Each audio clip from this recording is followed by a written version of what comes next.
excited. Oh, the theme name, you probably want to know that, is called Splash. Okay, so I'm going to get this out of the way and I'll show you our new collection, your first look. A little bit ragged, but here we go. Our beautiful Splash collection. Now I know this is almost a little out of character for us. These big, bold graphic designs that are so much fun and so bright. Aren't they sweet? And so we've got the palm tree print here. We got 2 of those in the kit. And if you're new to Club Scrap and unfamiliar with the paper that we use, it is an 80-pound cover weight. So it's a nice, sturdy, quality cardstock that we print on, and we've got a beautiful palm tree print. And if you like the print and you want to stock up on a few extra of these, you can buy it by the sheet, like 1 sheet at a time while it's still available. And then we have the hibiscus print. Isn't this just so splashy and fun? I think Splash is honestly the perfect name for this collection. And in addition to the 2 sets of 2 prints, you're going to have a palette of coordinating papers. We have this beautiful teal here, 2 sheets of that, I believe, 3 sheets of the lime green, 3 sheets of fuchsia, a nice pop of white, and then 3 sheets of this aqua blue. And I think that's how let me just refresh my memory here. It's been a hot minute since I finished these layouts, and we called it blue. Yes, this is the blue, this is teal. Then we also created 2 sheets of printed cut-aparts for you. And you know what I always love about our cut-aparts is that they make finishing your pages so easy, because we have the titles for you. We have anchoring border strips. We have coordinating artwork. We have your journaling prompts. So I mean, to me, you know, making the pages is one thing, but finishing them with a title is an entirely different story. And instead of having to search through your stamps and your archives and stickers and die cuts, they're just here and ready for you. Of course, you don't have to use them, but we've got a great solution for you. Now, here is where I have to share a little mea culpa. So our cut-aparts have a lot of text on them, and they go through several layers of proofing. And believe it or not, every single layer missed a proof until the very, very end. In fact, it was last week Friday when Karen was taking a picture of my finished page using this cut-apart that we realized the word time was missing an I. So we actually went ahead and printed a replacement strip for you, and that will be inside your kit. I just want to point it out so we can minimize confusion. Why do you have 2 of these? Well, one says time and one says tum. And if you purchase the cut-apart separately, you will receive the full sheet of the correct version. So no worries there. I just wanted to point it out with the amount of text that we create on a monthly basis. It's a miracle. It doesn't happen more often. Like I said, we have several layers and of proofing, but you know, sometimes it's just your eye doesn't see the missing I. So bear with us on that. That will be included right in your kit, okay? And this is a page kit after all. So I just want to point out that all of our page kits come with instructions. So this is the Splash instruction sheet. You can print and download it at any time from the resources tab of our website. It includes a QR code that you can scan so you can get right to the workshop video. And then you can also click directly to the video link. So I know instructions are nice to have, but video workshops are even nicer. So if you can fly solo, no problem. On the assembly, I know a lot of you do. I just want to also point out that I have every phase of the page assembly broken down in chapters in the YouTube video. So for example, if you have a question about how I worked with the umbrella on layout 1 and 2, you can find that chapter right in the video and go directly to it. I hope you find those chapter markers helpful. As I'm editing, I usually just write down, where I start each section. If you want more help with trimming just the cut-aparts, follow along with all of that. Okay, so I suppose you want to see what those finished pages look like. Yes, Judy, thank you. Yes, everyone makes mistakes, and sometimes we all make them, and then Karen saves the day, or Craig saves the day, or Brian, our pressman, saves the day. I mean, we all have each other's backs around here, which is awesome. So pages 1 and 2 of the finished layouts, and again, just these came together so easily. I love how I hate to say it, splashy they are, but they really come together so nice. Oh, and I realized I didn't tell you about the goodies in the kit. While that's laying there, I'm gonna go ahead and do that while you look at our finished pages. We do have some really cool goodies. I'm gonna do a little close up on this. So the ribbon, really, really lovely. We have a nice grosgrain here. This is a full inch wide, I think, with that metallic silver woven in. And then we have our double-faced lime satin, a yard of that. and then a yard of the fuchsia cotton ribbon. It's like a 5/8 inch, and it's like a spot on match with, I mean, all of the paper colors, the ribbons match perfectly. So that is the ribbon. And then we have these 3 fun little fuchsia applique shells. If you're a card maker, this translates really well to a card. It's nice and flat, and the post office probably isn't going to flag you for something like that. Speaking of super flat, we also have these 3 white hibiscus charms. These are a metal charm, but look at, I mean, they would make a great pair of earrings as well. Kind of wanted to wear them today, but I didn't get a chance, but they even have a little hanging loop on them that also looks like the tip of the hibiscus. So those are really a quality jewelry grade piece. And then we have these 2 adorable little stainless silver sunglass charms. They have the little holes. If you want to string them up, you can, or add them again to your jewelry. And then finally, 3 really sweet paper traditional drink umbrellas. Now with this, I'm just going to do a quick demo here and show you. You can take off the little rubber bands here. That's what holds them up. And then you can carefully open the little drink umbrella.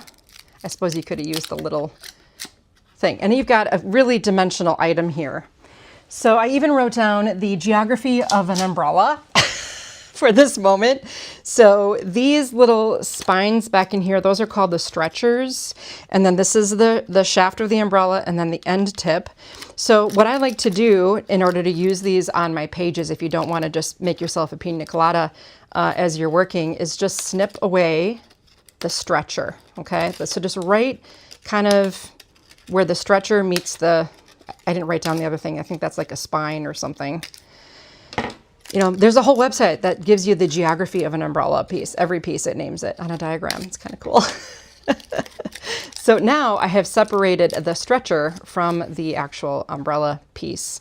Then you have to deal with this tip. And I think that probably one of the best ways is to like snip it away here from this, because it can, if you try to tear it away, it can damage the tissue a little bit. I'm making this harder than it really is, actually. But once you get that kind of off of there, it's ready to use. Okay, now it can lay perfectly flat on your page, which is exactly, with a perfect transition, what I did here on this layout. So I just laid it flat. And then if there was any torn piece, which in this case, I did a pretty good job of separating it all out, you can cover any kind of a tear or damage with the cut apart that I layered right on top of it. I hope that that makes sense. Now I'm going to go back to my wide view here, now that we've gone over the geography of an umbrella. And we can take another look at layouts 1 and 2. The other thing I like too about those really, really flat charms is that you can use our bookbinding glue to just glue them on. And then right here, a nice little ribbon feature, which is the pink stretched across the journaling prompt, and then just tie on the extra piece of lime ribbon on top of it.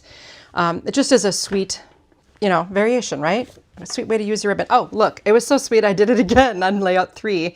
Here is, in this darling little van, we got some gorgeous little images you can fussy cut if you like. Add the sunglass charm to the top of this page here. This one I did kind of something a little different, where I took a print and I just cut it into sections so that it crosses over the center of the gutter, I would say, of the double page spread, and then use the 2 larger pieces on either side here and a fussy cut hibiscus over on the right.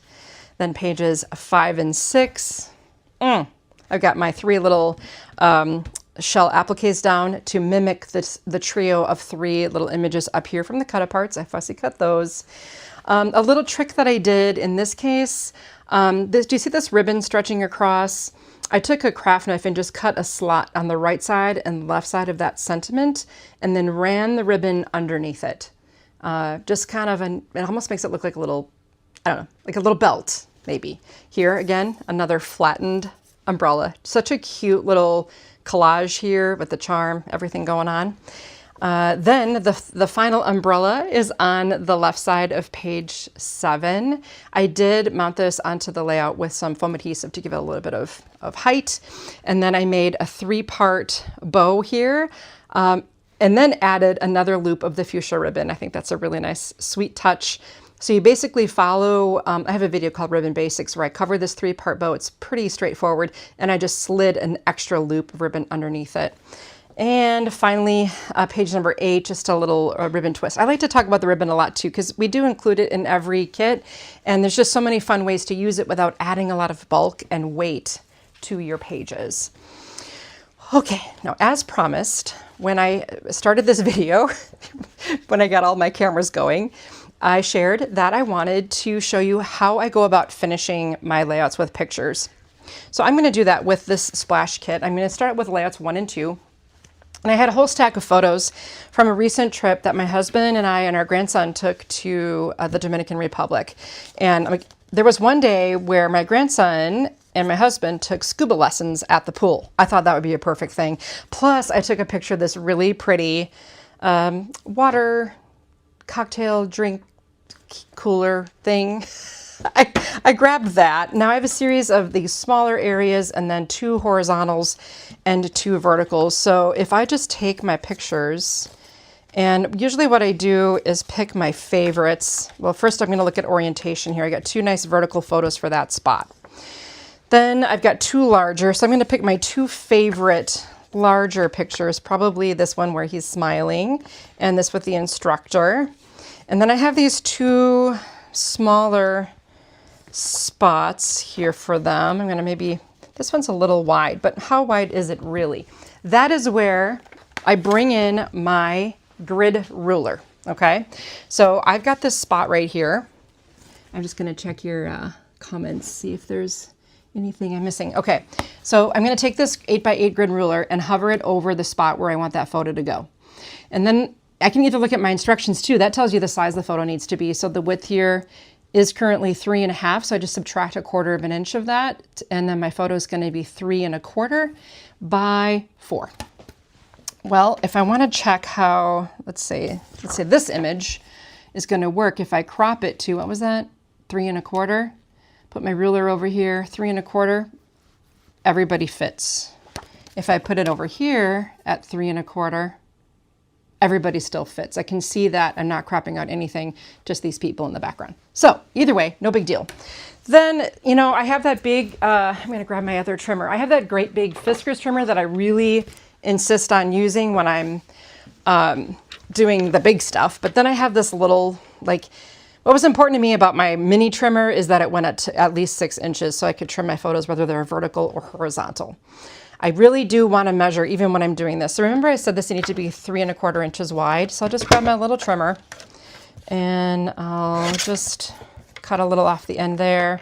And I know I'm safe because I already checked with my miniature ruler, with my 8x8 grid ruler, that it was going to fit. And then when I'm adding my adhesive, I usually try to remember to leave it free and clear for things that are overlay. Then I need another 3.25, so I'll just grab my trimmer here, go to 3.25, done. Okay, at this point, I'll grab some adhesive and I use this ATG gun here. And when I teach classes, I see a lot of people still using, sometimes if they have to remove the tabs from like little adhesive squares, that's very time consuming. But I understand that with this big tape gun, there's a little bit of a learning curve. So I get it. Okay, now I've got these 2 pictures, but lo and behold, the mats are 4.25 by 6.25. So yay, all that means is for these 2, I'm just gonna put a little strip of adhesive at the top and the bottom of these 2 photos and pop them in.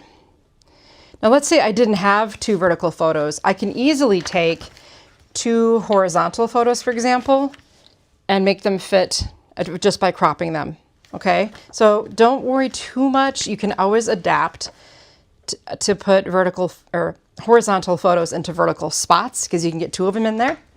Okay, now over here on this side, I see that the measurement is going to be a little smaller. So what I can do is take my ruler. Once again, I'm getting a reading of 4 by 6. So that means I need to trim my photo to 5.75 by 3.75. I hope you're following, and thanks for hanging out.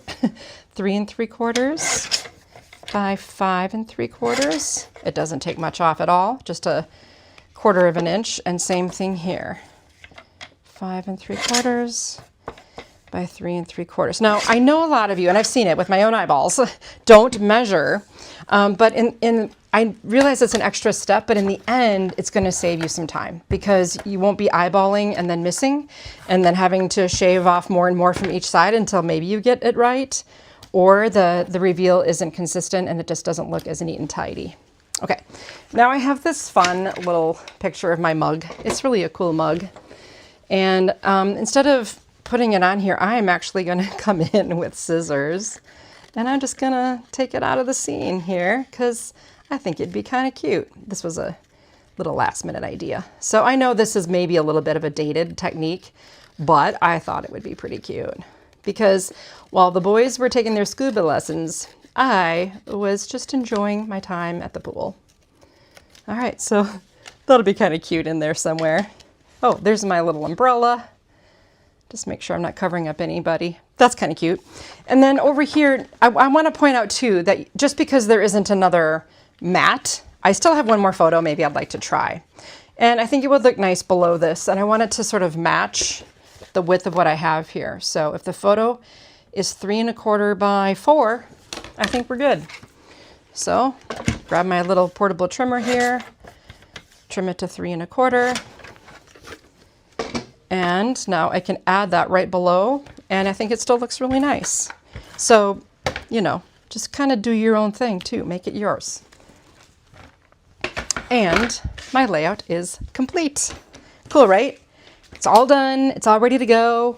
And then I was doing some other things I want to quick show you before I let you go, because I know a lot of you ask about cards.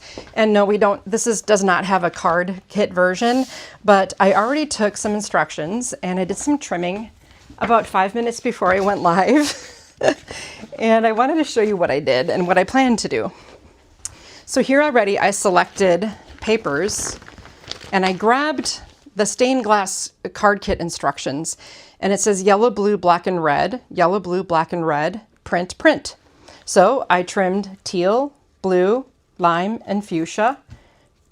You know, I did all the instructions here and the print, and now I'm ready to go. I've got my stacks here ready to go, and I'm going to make some cards by using the stained glass formula. I'll adapt the cut aparts, I'll maybe grab some stamps, and that's going to be good to go as well. So I just wanted to, on the fly, sort of just show you how all of this can come together quickly and easily, even if you stick down all of your photo mats when you don't know what pictures are going to go there. And I realize that if you're new to this whole process, it seems very backwards. Like, why wouldn't I grab my pictures and then make my pages to work with my pictures?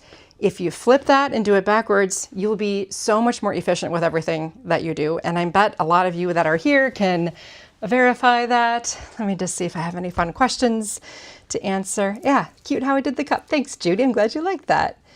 Tricia's ruler trimmer method is so awesome. I've trained myself to stop eyeballing and use the ruler. Patty Winfield.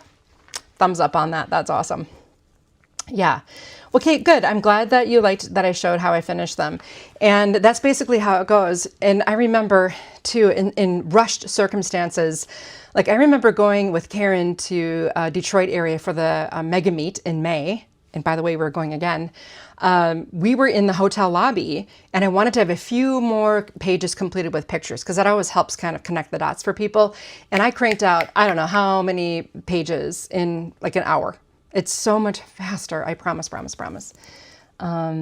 Oh yeah, you upload your photo to your Cricut, then enlarge, shrink, crop to what you want, then print, then cut. Good job, Sandy. I think we all have our little tweaks, our little methods.